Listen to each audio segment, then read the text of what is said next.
Level 4 has done what we needed it to do. It has helped us contain the outbreak. And now, as we continue our zero tolerance approach to cases, Level 3 still provides the really important and strict rules that help us keep up that important work.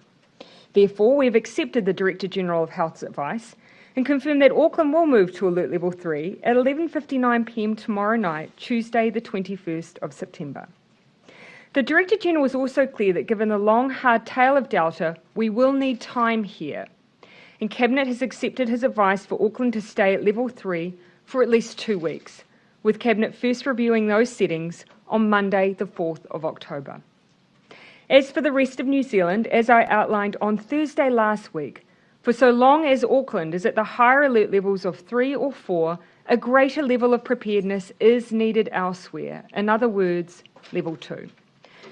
You will have heard me signal last week, though, a view that with Auckland's move, there is an ability to allow one more minor change for the rest of the country around the number of people who can gather together at Level 2, including in hospitality venues, from 50 to 100, and Cabinet has confirmed that decision today. In terms of what Level 3 means for Auckland, I can sum it up with one word: caution. You will have heard me say that when analysing where transmission has occurred, there are some strong themes and reasons why certain rules remain in place. They stop transmission at Level 4 and are still in place at Level 3. First, your bubbles remain. You are not allowed to visit friends or neighbours at Level 3. You shouldn't join them for food, talk closely across the fence, or even have children play together. I know this is strict and it is hard, but it is there for a reason. You are allowed to make very minor and small extensions to your bubble to bring in a person who may be isolated and vulnerable, such as an elderly relative. If you have care needs for children or the vulnerable, you may bring in another family member or carer to help. But please, these are very tightly controlled extensions here. No matter what, your bubble must remain small and exclusive. These are the same rules that we have had in the past. We have seen in this outbreak COVID being spread between households. Once in a household, everyone is at risk of getting Delta. So, if you break your bubble, know that the consequence may be spreading COVID back into your house, to your family and your loved ones. Please take this rule seriously. It's not until we get to Level 2 that you can essentially have contact with others.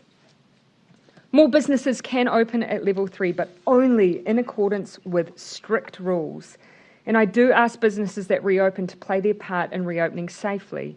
Put in place all of the necessary health and safety rules.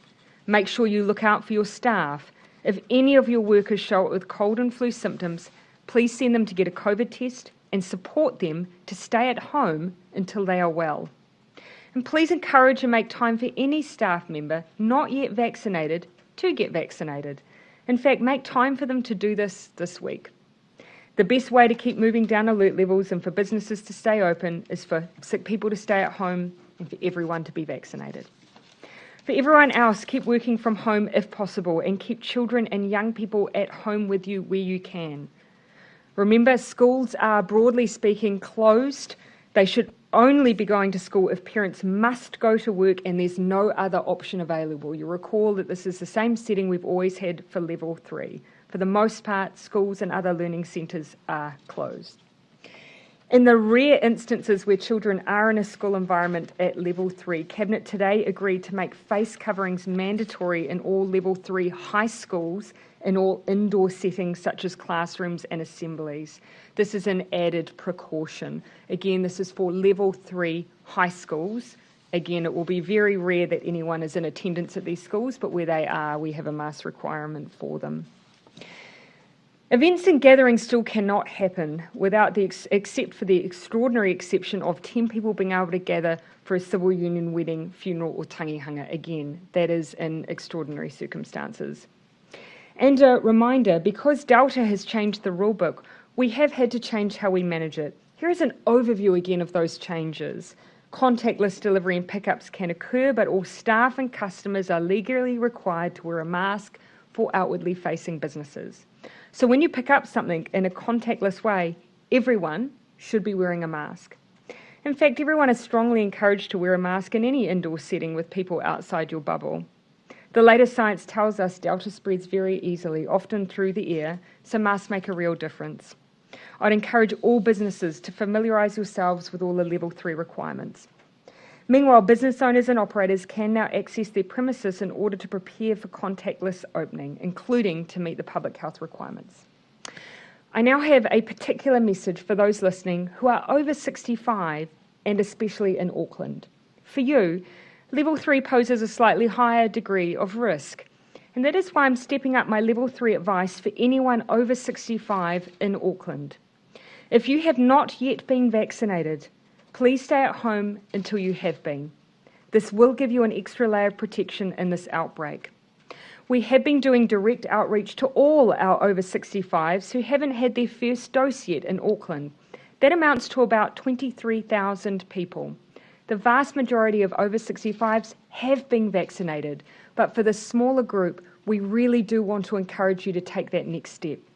Last week, a letter was sent to those over 65s who we had details for. Today, we're commencing an outbound call campaign. Healthline have started calls this afternoon to support our older New Zealanders to be vaccinated. These will average about 8,000 calls a day. If you get a call, please take the opportunity to ask any questions or raise any concerns. We have people on the end of the line who can answer them for you and help with the booking and support you to be vaccinated. If you have a booking that's a way off in the future, please bring it forward. There are plenty of spaces right now. We've only asked our oldest people specifically to stay at home once before. It was when we didn't have a tool to protect you. It was right at the beginning of lockdown. Now we do have a tool, and I'm asking that you please use it.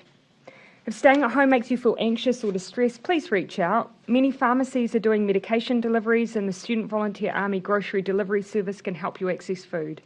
Aged Concern can be contacted for general advice and support. Their number is 0800 65 2 105. If you just need someone to talk to, and this message is for anyone, please at any time use 1737. Finally, quick reminder on the boundary rules, and then we'll open up. These are tight for a reason. Most people are not permitted to travel. If you have permission to travel regularly, such as for work, you need to have evidence of having a test in the last 7 days. Again, this is for travel over the boundary. The rules are different for people permitted to travel for personal reasons. You must now carry evidence of a negative test result within 72 hours before you travel. There is an exemption process for emergencies through the Ministry of Health, and this is work we've been signalling for some time. We are not stepping out of level 4 because the job is done, but nor are we moving because we don't think we can achieve the goal of stamping out COVID-19. We are moving because level 3 still provides a cautious approach while we continue to stamp out COVID-19. It means staying in your bubble. It means contactless transactions and keeping your distance. It means we say thank you to Auckland for their tireless work, and we collectively keep going. As you will have seen earlier today, there are 22 new community cases to report, 3 of which are in Whakatiwai in the Hauraki area, and the remainder in Auckland. Of the cases reported today, the majority are household or known contacts. 5 are unlinked. 3 of these, though, are within one family, and we already have a tentative link for this family. Interviews are underway, and we'll give you a further update on this tomorrow, but as you will have seen in the past, we do often link these cases in time. A few more details on the Whakatiwai situation. We have tested in and around this case and continue to do so. Of that testing, which has included so far household contacts, corrections staff, court staff and police staff, we still only have the 3 positives that were reported this morning. We are continuing with widespread testing in the community where these cases reside. Testing sites have been set up today to assist with that, and over 300 swabs have already been taken in what is a relatively small community. At the same time, though, we do want to make sure we are keeping the community safe while we identify contacts and so on. I am going to put in place a Section 70 notice, which will place some requirements on people who live in an area north of Highway 2 and centred on Mangatangi, and that will effectively extend the road boundary to the east of just to the east of Maramarua and also just to the southeast of Miranda on the Firth of Thames. And so people who live north of those roads are required to do the following things. What I'm going to do in the Section 70 notice is essentially ask people who work there or live there or who have visited households there since the 8th of September to remain at home and to monitor for symptoms. Some of those people will, of course, already be involved in the testing that is happening of the school community from Mangatangi School or the marae, which is in the town where these people stayed. So I'm asking those people, again, who live in that region or who work there or who have indeed visited it since the 8th of September to stay at home and monitor for symptoms. The only reason you should be going out is effectively to get food or other essential supplies or to seek healthcare. That is proposed to be for the next 5 days, no later than Friday, but it's just as we get testing done. Some of you may be asked to be tested as we find locations of interest. And so one of the things I'd like people to do who are in that region is to monitor the Ministry's website for any emergent locations of interest. And if you have been at one of those, to follow the instructions. Testing will be available there in that area, and we will, of course, publicise where that testing can be got. So essentially the approach that we have taken here is a bespoke level 4 lockdown requirement for an extended area around where those cases reside and where that community congregates around, including the areas where the school predominantly services. The reason we've used both a boundary approach and a Section 70, that means that we're able to cover those who might not live in that boundary, but who come in to work in that area. So we cover both our bases by operating in this way.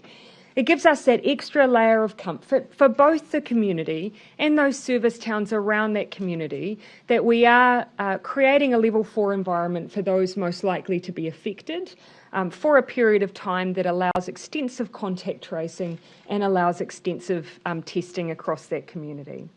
For now, though, I do want to thank everyone locally to date who has been involved moving quickly on this. Your help has been greatly appreciated. We have been thrown curveballs before in outbreaks, and this is one where a strong local approach will make all of the difference. So again, my huge thanks to everyone in the region who's been supporting the response, which includes our public health team in the Waikato and the Auckland area. Are you rolling out a yo-yo back up to level 4? Look, we're moving now because the advice we have is we do not have widespread transmission across Auckland. If everyone continues to play their part, we can continue stamping out. Dr. Bloomfield, you might like to give your comments there, though. It's ultimately your advice. Two comments I would make. First of all, as the PM has said, good evidence from a range of sources that we don't have widespread undetected transmission in Auckland. Wide testing, we've done some modelling. We're very confident there's not a pool of undetected transmission happening there. We are still getting cases come up, and often they are unlinked initially, but we are then able to link them back to specific cases. They're also centred geographically, they're much more confined to that South Auckland area. So whereas when we gave the advice to remain in level 4 most recently, we felt we had some still quite rough edges of the outbreak. We think they're not as totally smooth yet, but much smoother than they were. The second comment I would make, and again this reiterates what the Prime Minister has said, elimination is about stamp it out. It's about zero tolerance for the virus in our communities. And that's what level 3 is about. The difference this time is it's level 3 with high and increasing rates of vaccination. And so it gives us further opportunity to get those vaccination rates up even higher. The vaccination rate element is important. We haven't had that tool in behind us supporting our alert level restrictions before. We do now. We just need as many people as possible taking up that vaccination opportunity, and in particular, our most at-risk New Zealanders. It is a crude way to identify those individuals, but we do know the risk is higher for our older New Zealanders, which is why I have singled out our over 65s in this announcement today. A small number have not yet been vaccinated. We're asking them, please be vaccinated, and until that time, keep yourself safe.